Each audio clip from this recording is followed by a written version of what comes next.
오늘은 마태복음 2장 1절로 12절 말씀을 통하여서 기다리는 사람들이라는 말씀의 제목으로 이렇게 말씀의 은혜를 나누겠습니다. 우리 같이 한번 읽죠. 시작.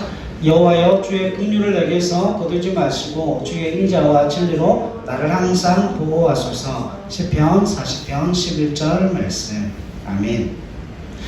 오늘 마태복음 2장은 그 동방박사에 관한 이야기가 기록되어져 있죠. 우리가 잘 아는 동방박사 세 사람이 동방으로부터 와서 뭘 했죠? 예수님께 황금과 유향과 몰약을 이제 선물로 내어놓는 그와 같은 일로 되어져 있는데, 실제로 오늘 본문의 말씀을 읽어보면 이건 굉장히 중요한 정치적인 배경을 가지고 있습니다. 여러분, 아기 예수님께서 이 땅 가운데 오셨다는 그 사실과 그 아기 예수를 누구로 알아봐요? 이 땅 가운데 오신 구주 메시아 왕으로 알아본 그 사람들이 그 아기 예수를 찾아와서 경배하고 이 땅 가운데 나신 구주이실 뿐만 아니라 왕이신 그분을 경배하러 왔다라고 이야기하는 그것 자체가 서울의 봄인 거예요. 반역인 거예요. 쿠데타인 거예요. 그래서 오늘 본문의 말씀 가운데는 정치적인 배경을 알아야 오늘 본문의 말씀을 좀 이해할 수 있게 되어집니다. 그래서 오늘은 두 가지를 좀 살펴보게 될 텐데, 첫 번째는 이 동방박사라고 하는 사람들, 그 사람들이 그렇게 먼 길을 떠나서 여기까지 오게 된 배경이 무엇인지에 대해서 살펴보고, 또 한 가지는 예루살렘 왕궁에 있었던 대제사장, 서기관, 바리새인, 그리고 헤롯에 대해서 말씀을 통해서 좀 살펴보게 될 텐데, 오늘 우리의 삶이 이 두 부류의 사람으로 나뉘어지게 될 겁니다. 우리가 비록 예수를 믿는 사람이기는 하지만, 우리가 예수를 믿고 있는 사람이고 나는 하나님을 믿습니다, 나는 믿음이 있는 사람입니다 라고 이야기를 하지만, 우리 또한 예루살렘 왕궁에 머물러 있는 대제사장, 바리새인, 서기관들과 같은, 또 헤롯과 같은 그런 어리석은 자들이 아닌지 오늘 믿음의 결단을 통하여서 내 모든 삶 속에서 나는 주님을 따르고 주님을 섬기는 하나님의 백성으로 살기를 소망합니다 다짐하는 귀한 시간이 되었으면 좋겠습니다. 그럼 오늘 우리가 읽었던 2장 1절로 3절 말씀 한번 보세요. 같이 한번 읽겠습니다. 마태복음 2장 1절로 3절요. 시작. 헤롯 왕 때에 예수께서 유대 베들레헴에서 나심에 동방으로부터 박사들이 예루살렘에 이르러 말하되 유대인의 왕으로 나신 이가 어디 계시냐? 우리가 동방에서 그의 별을 보고 그에게 경배하러 왔노라 하니 헤롯 왕과 온 예루살렘이 듣고 소동한지라. 아멘. 여러분 이제 쳐보세요. 여기에 나오는 헤롯이라고 하는 사람은 대헤롯을 이야기하는데, 이 헤롯이라고 하는 사람은 원래 그 에돔 족속 출신이에요. 이두메라고 하는 곳에서부터 나온 사람인데, 그 에돔 족속 그 유대인들과 철천지 원수 관계에 있는 사람이잖아요. 그럼에도 불구하고 이 사람이 지금 어디를 다스리고 있는 거예요? 이두메 출신임에도 불구하고 지금 팔레스타인 그 지방을 다 다스리고 있는 겁니다. 유대 땅을 다스리고 있는 거예요. 그런데 이 헤롯이라고 하는 사람이 정치적으로 얼마나 간교한 사람인가 하면, 자신이 그 모든 권력을 얻기 위해서 로마와 결탁을 하고 로마에 엄청난 뇌물을 줌을 통하여서 그가 유대 땅을 다스리게 되는 왕으로, 그러니까 로마 측에서 보면 유대 땅을 다스리는 분봉왕 정도로 자신의 권세가 그에게 주어졌다는 거죠. 그러니까 정치적으로 그 땅을 차지하게 된 거예요. 그런데 이 헤롯이라고 하는 이 사람이 날마다 무엇에 시달리는가 하면, 자기가 그와 같은 로마와 결탁을 해서 정치적으로 왕이 된 거잖아요. 그와 같은 상황 속에서 주위에 있는 수많은 사람들로부터 살해 협박이나 압박을 받을까봐 그것 때문에 날마다 신경이 곤두서 있는 사람이었어요. 그래서 이 사람이 심지어 어떤 사람인가 하면, 자신의 아내가 자기의 왕위를 찬탈하려고 한다는 그런 의심을 품어서 자기 아내를 죽여버리고 그 아들도 죽여버리고, 그리고 친척과 그 주위에 있는 모든 지인들을 싸그리 다 죽여버린 인물이에요. 뭘 차지하기 위해서요? 자신의 왕권을 유지하기 위해서. 그러니까 이 사람은 정치적으로 자기의 왕권을 위한 것이라면 무엇이든지 할 수 있는 인물이에요. 그런데 오늘 본문의 말씀에 보니까 여러분 보세요. 2장 1절 말씀해 보세요. 헤로드 왕 때에 예수께서 유대 베들레헴에서 나심에 동방으로부터 박사들이 예루살렘에 와서 하는 이야기가 그거예요. 예루살렘은 어디입니까? 이 헤롯이 다스리고 있는 유대 땅의 심장부예요. 거기에 들어와서 유대인의 왕으로 나신 이가 어디에 있습니까? 여러분 이게 정치적으로 이 헤롯이 그 동방 박사들의 이야기를 듣고 경악하지 않을 수가 없어요. 그래서 3절에 헤롯 왕과 온 예루살렘이 듣고 뭐 한답니까? 소동한지라. 거기에 대혼란이 일어나는 거예요. 그러니까 헤롯 입장에서 보면 지금 동방 박사들이 와서 유대인의 왕으로 나신 이가 어디 계시냐라고 묻는 것은 뭐가 일어났다는 거예요? 쿠데타가 일어났다는 거예요. 그러니까 그 자신의 왕위와 자신의 왕권을 보호하기 위해서 아내도 죽이고 자식도 죽이고 자신의 친인척들을 다 죽였던 헤롯인데 자기가 예루살렘의 유대의 왕으로 세워져 있음에도 불구하고 유대인의 왕으로 나신 이가 왔다는 겁니다.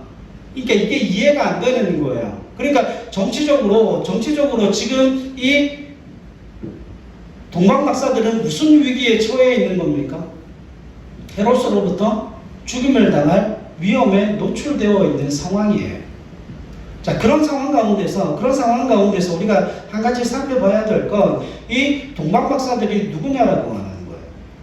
성경에 찾아보니까 그 헬라어 원문에 보니까 이 동방이라는 곳이 아나톨리아라고 되어 있어요. 그 아나톨리아라는 뜻이 뭔가 하면 빛이 뜨는 곳, 그러니까 태양이 뜨고 별이 뜨는 곳이라는 의미를 가지고 있습니다. 그러니까 동방으로부터 그들이 왔다는 건 무슨 이야기예요? 그들이 태양이 뜨고 별이 뜨는 그곳으로부터 이 땅에 왔다는 의미도 가지고 있지만 이 동방 박사들이 가지고 있는 의미가 훨씬 더 깊어요. 이 사람들은 어떤 사람들인가 하면 여러분 구약의 다니엘이라고 하는 사람 아시죠? 구약에 보면 이제 북이스라엘이 망하고 남유다가 멸망하고 난 이후에 바벨론으로 사람들이 포로로 잡혀가게 될 때 제일 처음에 어떤 사람들이 잡혀갔습니까? 머리 좋고 똑똑하고 그 다음에 현명한 사람들, 학자들, 지식인들 그런 사람들이 많이 잡혀갔을 때에 다니엘도 어린 나이에 바벨론의 포로로 잡혀가서 거기서 고위 관직까지 그 바벨론의 총리까지 올라간 인물이잖아요. 그런데 그 바벨론 그렇게 융성하던 바벨론이 멸망당하고 난 이후에 페르시아가 바벨론을 잡아먹습니다. 그래서 페르시아가 바벨론을 잡아먹었을 그때도 이 다니엘은 살아남아서 페르시아에서도 굉장히 중요한 요직에 올라서 왕의 옆에서 왕을 수발하는 그와 같은 일들을 감당하게 되죠. 그리고 그 페르시아도 멸망하고 난 이후에 그 페르시아에 있던 그 사람들이 파르티아라고 하는 나라를 세우게 됩니다. 그러니까 이 동방 박사들이 어떤 사람들인가 하면 별을 연구하는 학자들이에요.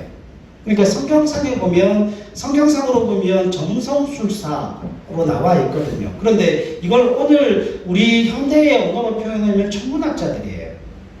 천문학자들인데 이 천문학자들이 뭘 했는가 하면 민수기 24장에 보면 이 천문학자들이 복음에 관한 이야기를 듣고 난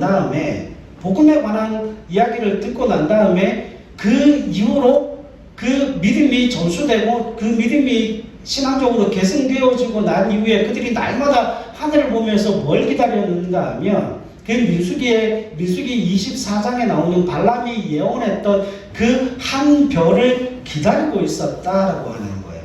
그럼 민수기 한번 찾아볼까요? 민수기 24장 17절입니다. 이거는 중요하니까 한번 찾아볼게요. 민수기 24장 17절이요.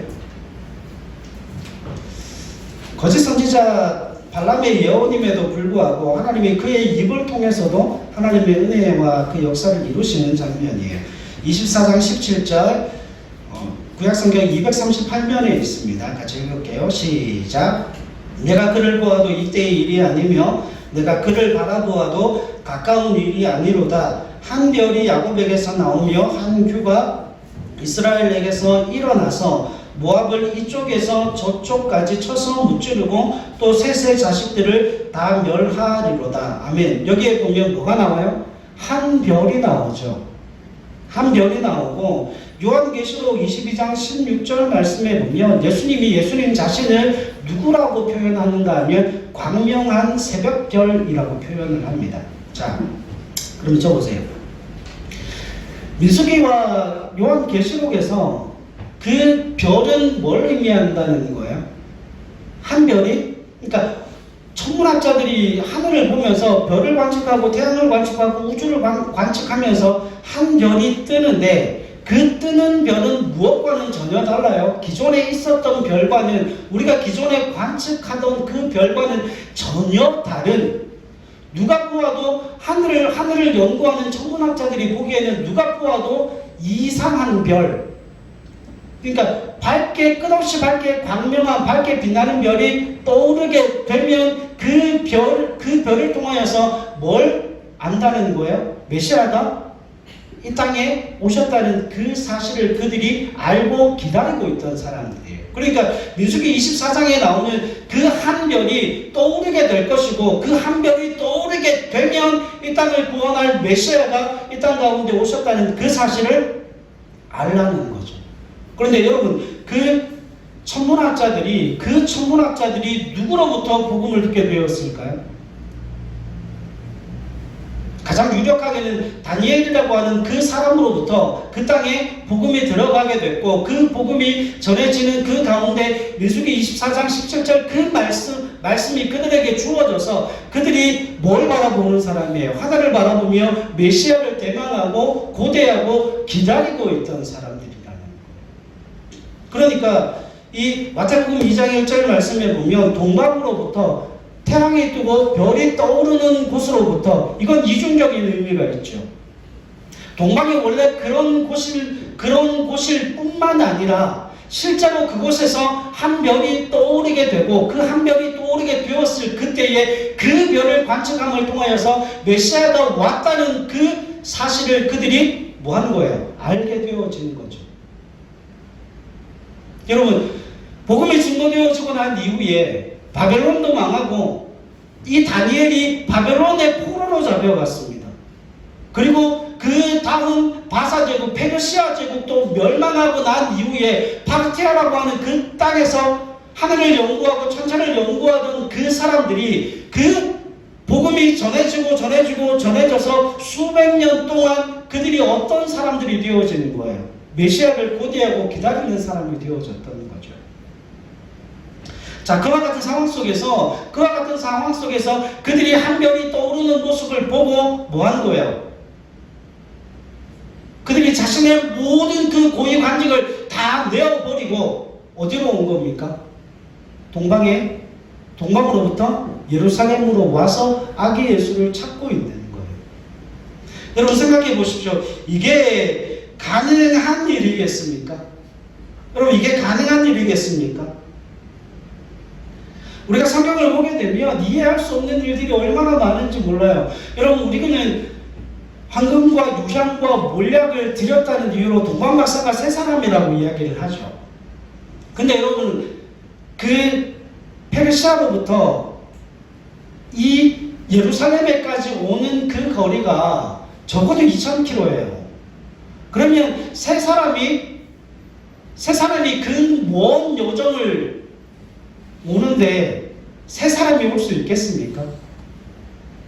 여러분, 그들이 일반 백성도 아니고 일반 천민도 아니고 고위공직자들이에요. 천문학을 연구하는 천문학자들이에요. 여러분, 그거 아시죠? 예전에는 우리나라도 그런 일이 있었잖아요. 참기누설이라 그래가지고 하늘에서 어떤 현상이 벌어지고 나면 그걸 가지고 왕들이 뭐합니까?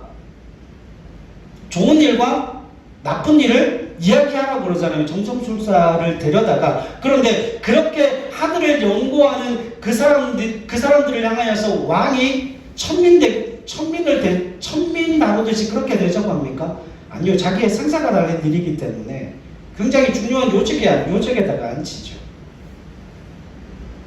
그러면 그 사람들이 그 사람들이 그 별이 또 올랐다는 그 사실을 알고 그걸 확인하고 예루살렘에 올 때 세 사람이 왔겠습니까? 아니요. 적어도 30명에서 300명은 왔겠죠. 여러분, 그렇게 먼 길을 여행하려면 적어도 3개월에서 6개월이 걸리는 그 먼 거리를 세 사람이 오면 다 죽습니다. 세 사람이 올 리는 없어요. 여러분, 생각해 보세요. 자기가 살던 그 집에서부터 적어도 3개월에서 6개월을 여행을 해야 되는데, 그럼 6개월이라고 치면 왕복하면 1년이라는 기간을 비워야 되잖아요. 자기가 하던 일들을 다 내려놓고 그 아기 예수를, 자기가 고대하고 기대하던 그 아기 예수를 만나러 그 먼 거리를 걸어서 오는 겁니다. 그죠? 그래서 그 헤로드 왕 앞에 가서 유대인으로 나신 그 왕이 어디 있느냐라고 묻습니다. 자, 한 가지 질문 드리죠. 여러분, 이들이 그 복음을 듣고 난 이후에 수백 년 동안 하늘을 관측하고 있었어요. 하늘을 관측하면서 그 별이 떠오르기만을 기다리고 있었습니다.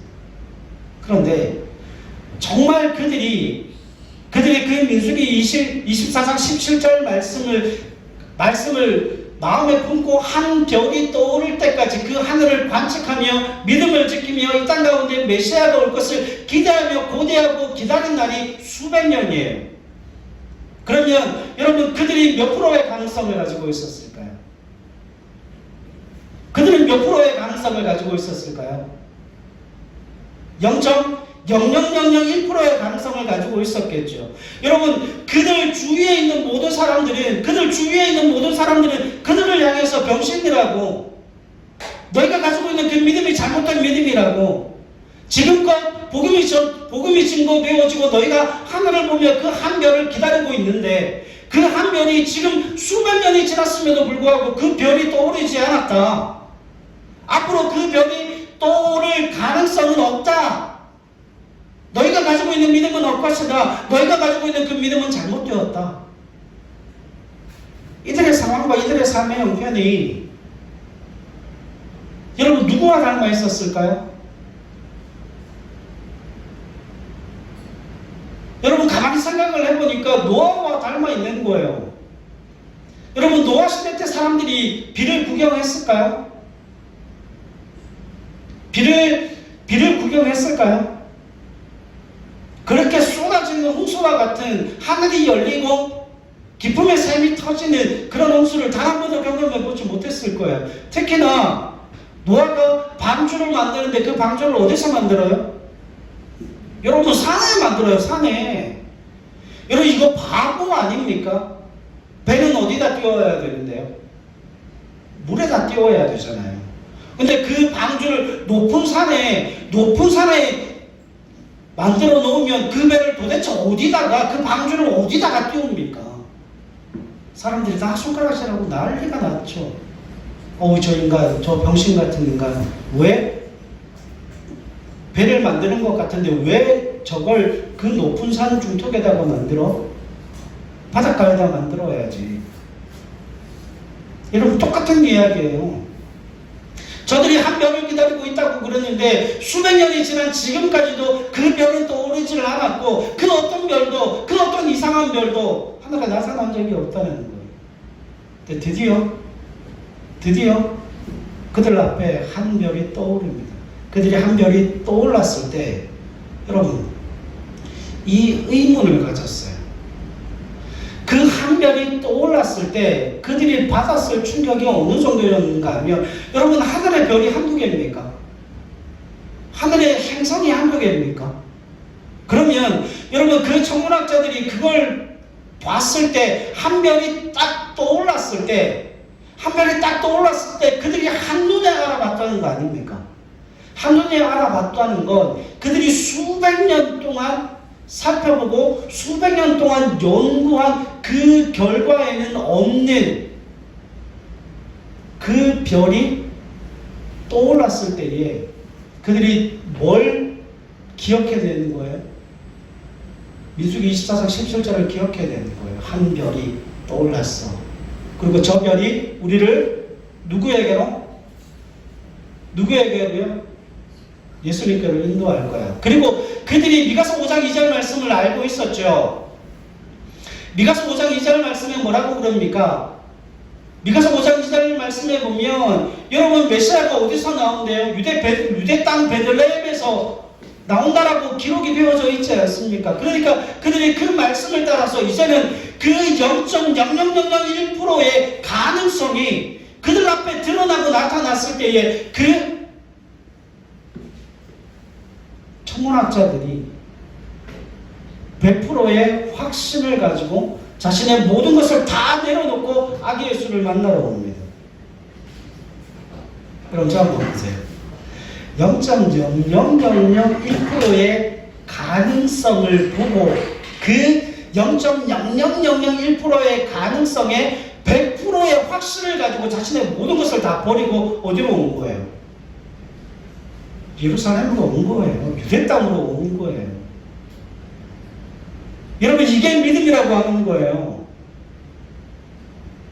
세상 사람들이 볼 때는 우리가 가지고 있는 그 믿음 자체를 뭘로 보는 겁니까? 야 그거 가능성 없어. 거기에는 0.0001%의 가능성 밖에는 없어. 그래서 그 0.0001%의 가능성에 너의 100%의 확신을 어떻게 걸고 사는가? 그걸 우리에게 묻지만 여러분 이 동방의 박사들은 그 희미한 가능성에 100%의 확신을 걸고 어디로 오는 거예요? 유대 땅으로 넘어오는 거예요. 그래서 이절에 보면 유대인의 왕으로 나신 이가 어디 계시냐? 여러분 이거는 확신 없으면 할 수 없는 이야기 아닙니까? 100%의 확신이 아니면 그들이 자신의 모든 것을 버리고 이것까지 이 먼 것까지 올 이유가 없지 않습니까? 자 그런데 여러분 4절부터 보세요. 4절로 6절 말씀 한번 보세요. 여기에 보면 동방 박사들과는 전혀 다른 사람들이 나와요. 4절 마태복음 2장 4절로 6절을 읽습니다. 시작. 왕이 모든 대제사장과 백성의 서기관들을 모아 그리스도가 어디서 나겠느냐 물으니 이르되 유대 베들레헴이오니 이는 선지자로 이렇게 기록된 바 또 유대 땅 베들레헴아 너는 유대 고을 중에서 가장 작지 아니하도다. 내게서 한 다스리는 자가 나와서 내 백성 이스라엘의 목자가 되리라 하였음이니이다. 아멘. 여러분 저 보세요. 그 동방에 있었던 별을 연구하는 그 점성술사들, 그 천문학자들은 0.0001%의 희박한 가능성에 100%의 확신을 가지고 유대 땅으로 오잖아요.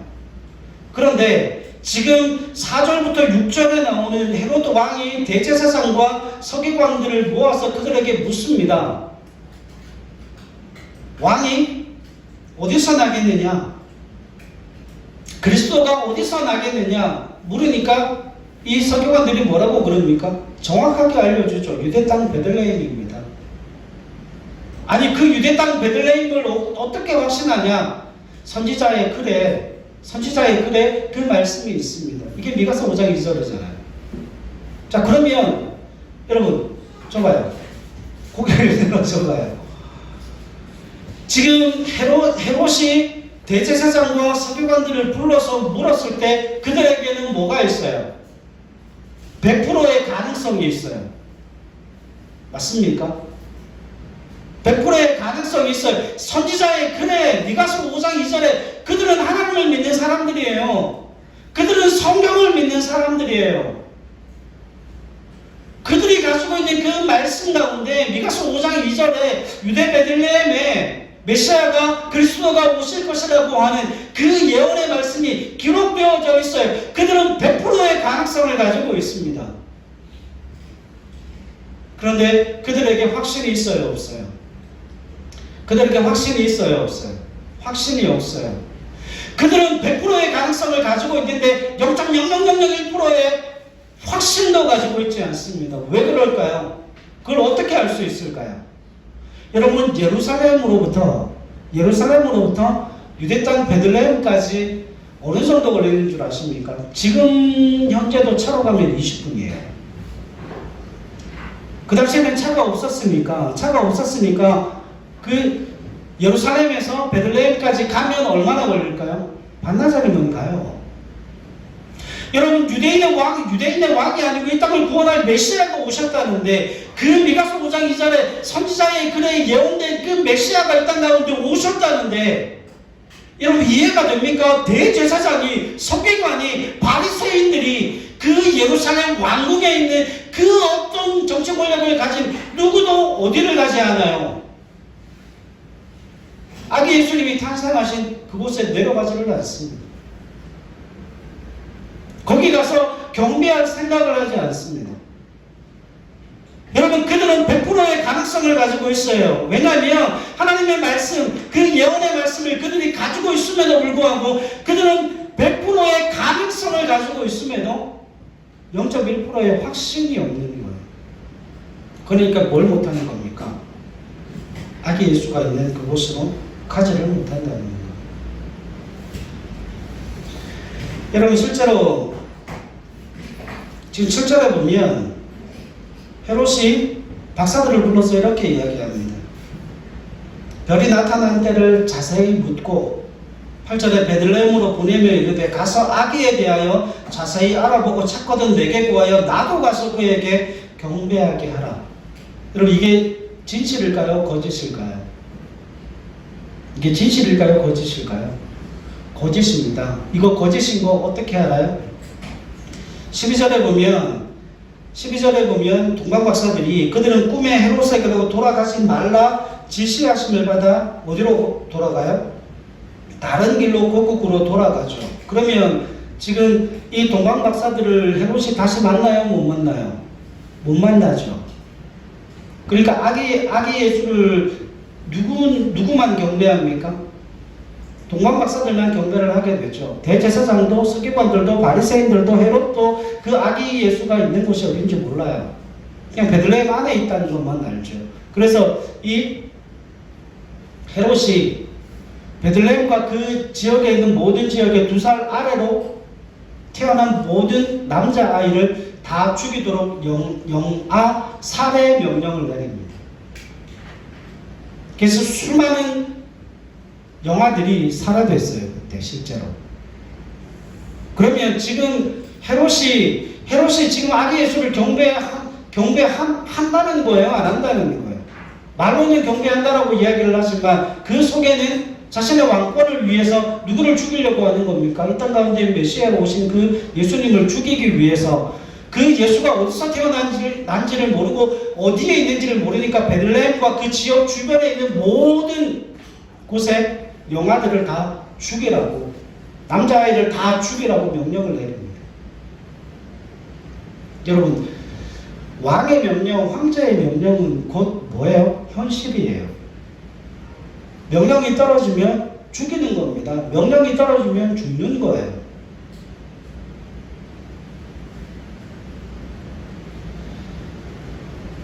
오늘 본문 말씀 가운데 성경이 우리에게 말하고 싶어 하는 이야기가 그거예요. 여러분, 우리는 어떤 사람들입니까? 지금 동방으로부터 이 예루살렘까지 온 이 동방의 박사들은 어떤 사람이에요? 메시아를 기다리는 사람이에요. 메시아를 대망하는 사람이에요. 그래서 메시아를 기다리고 메시아를 대망하는 사람들에게 있어서 그 0.0001%의 가능성이 그들에게 보여졌을 때 그들은 100%의 확신을 가지고 자신의 모든 것을 다 내려놓고 아기 예수께 와서 경배했던 사람들이에요. 여러분, 오늘 저와 여러분들은 어떤 사람입니까? 오늘 저와 여러분들은 어떤 사람이에요? 기다리는 사람이에요. 왜요? 예수님께서 땅 가운데 오셔서 우리를 위해 십자가에 죽으시고 3일 만에 부활하셔서 어디로 가셨기 때문에요? 하나님 보좌 우편으로 가셨죠. 주님 가시면서 뭐라고 말씀하십니까? 제자들에게 천사가 그러죠. 너희가 하늘로 올려오신 그 예수를 왜 하늘을 쳐다보며 바라보고 있느냐? 예수님은 가신 모습 그대로 이 땅 가운데 뭐 하시겠다? 다시 오실 것이다. 그러니 예수께서 다시 오시기까지 너희는 뭐 하라는 거예요? 온 유대와 사마리아와 땅끝까지 이르러 내 증인의 삶을 살라는 거죠. 사랑하는 여러분, 우리는 다시 오실 그 주님을 기다리는 사람들이에요. 그 다시 오실 주님을 기다리는 사람들로서 세상 사람들이 우리를 볼 때에 세상 사람들이 우리에게 손가락질하며 하는 이야기가 그거예요. 너희처럼 살아서 입에 풀칠도 못한다. 너희처럼 착해 빠져서 너희처럼 그렇게 사랑을 외치다가는 세상 사람들이 다 누리는 그 어떤 것도 너희는 누릴 수 없게 된다. 악하게 살아라. 철면피로 살아라. 너 자신만을 위해서 살아라. 이야기를 하지만 그들에게는 뭐가 없어요? 그들에게는 가능성 자체가 없어요. 그 사람들이 우리를 볼 때는 정말 너희는 0.0001%의 가능성도 보이지 않는 그 가능성에 100%의 확신을 걸고 살아가는 사람들인데 왜 그런 삶을 살냐는 거예요. 여러분, 우리에게는 0.00001%의 가능성이 아니고 우리는 100%의 가능성에 100%의 확신을 가져야 되는 하나님의 사람들입니다. 왜냐하면 우리는 성경을 믿는 사람들이거든요. 우리는 다시 오실 주님을 기다리는 사람들이거든요. 그런데 그 주님께서 우리에게 다시 오실 것을 말씀하시고 그 다시 오실 때까지 이 땅 가운데서 하나님의 그 선한 사업을 이루어가며 하나님의 선한 뜻을 행하며 살라 우리에게 요구하고 계시기 때문입니다. 여러분, 이 땅에 수많은 교회들이 있습니다. 이 땅에 수많은 교회들이 있지만 그 수많은 교회들 안에 믿음의 성도들의 삶의 모습을 보면 100%의 확신을 가지고 있지 않은 것 같아요. 여러분, 100%의 확신을 가지고 있다면 때로는 뭐 할 수 있죠? 100%의 확신을 가지고 있다면 억울한 일을 당해도 그 억울함을 하나님 앞에 풀 수 있습니다. 100%의 확신을 가지고 100%의 가능성 안에 그 100%의 확신을 가질 수 있다면 우리가 이 땅 가운데 그 믿음을 지켜나가면 그 어떤 것에서도 그 믿음이 흔들리지 않을 거예요. 여러분, 우리는 세상 사람들이 보기에는 동방박사들과 같은 그런 삶을 살아야 되지 않겠습니까? 하늘을 보는 사람들, 하나님의 때를 기다리는 사람들, 하나님의 인재의 역사를 기다리는 사람들, 그게 믿음이거든요. 세상 사람들이 볼 때는 우리는 0.0001%의 가능성을 가진 사람들이지만 우리가 우리 자신을 보면 우리는 100%의 가능성을 가진 사람들이에요. 그래서 저는 감히 그런 얘기를 드리고 싶어요. 우리는 100%의 가능성에 100%의 확신을 가져야 하는 하나님의 사람들임을 믿음으로 고백할 수 있는 저와 여러분들이 되실 수 있기를 바랍니다. 그래서 여러분, 나는 안 돼요. 나는 안 돼요. 그런데 주님 된다고 하시잖아요. 내가 볼 때는 주님이 언제 오실지, 이러다가는 주님 안 오시겠다. 주님 모시지 않겠다. 그런 생각이 들지만 주님은 주님 자신이 오시겠다고 말씀하시고 다시 오시겠다고 말씀하시고 그때까지 내가 너를 고아와 같이 홀로 내버려 두지 않고 성령 하나님이 너와 동행하며 그 성령 하나님을 통하여서 100%의 확신을 우리에게 날마다 심어주시겠다 말씀하시거든요. 사랑하는 여러분, 그 메시아를 기다리는 저와 여러분들이 되실 수 있기를 바랍니다. 그래서 우리는 그 100%의 가능성에 100%의 확신을 가지고 이 땅 가운데 힘있는 하나님의 사람으로 이 땅을 살아가는 저와 여러분들이 되실 수 있기를 소망합니다. 여러분, 우리는 기다리는 사람들이에요. 우리는 정말 그 메시아를 기다리는 사람들이에요.